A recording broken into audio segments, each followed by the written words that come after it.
على ال5 جنيه دي وعلى دول كمان. ايوه بقى واسبوع عند امك.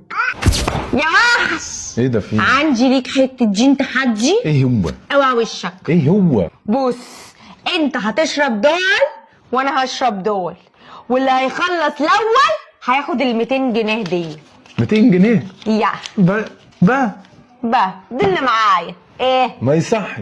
لا يعني اللي يخلص فينا دول الاول هو اللي يكسب. يا إيه مش هنلعب على 200 جنيه. امال هنلعب على هنلعب على الفلوس اللي معايا كلها اهي، وفيهم 5 جنيه انا لسه جايبها اهي. ايوه 5 جنيه اهي. بصي نلعب على ال5 جنيه دي وعلى دول كمان. ايوه بقى واسبوع عند امك.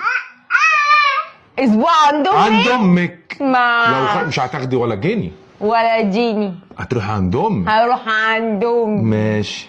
يلا نخلص الاول. نبدا.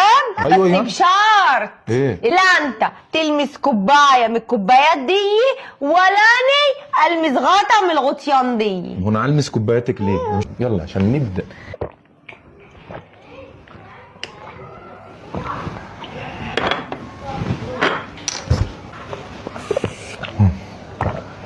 انت حاطه كوبايتك عند الغطا بتاعي ليه؟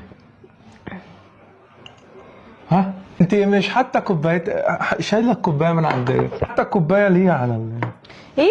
حاطه الكوبايه ليه على الغطا؟ عادي. كنزي شيلي الكوبايه دي. لا هو قال لي لا. استنى. انت قلت لي ما انا عايزه انت قلت لي ما تمسكهم. عايز ايه؟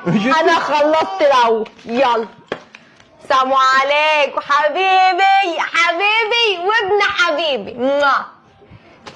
انت ما خليتيش كنزي تشيل الكوبايه ليه طيب؟ اشيل الكوبايه ليه؟ انت قلت لي انا انت كده بتفلس. مش هتاخدهم مني بعد ما اقفل الفيديو؟ هتاخدهم مني؟ ربنا انت بتخمي.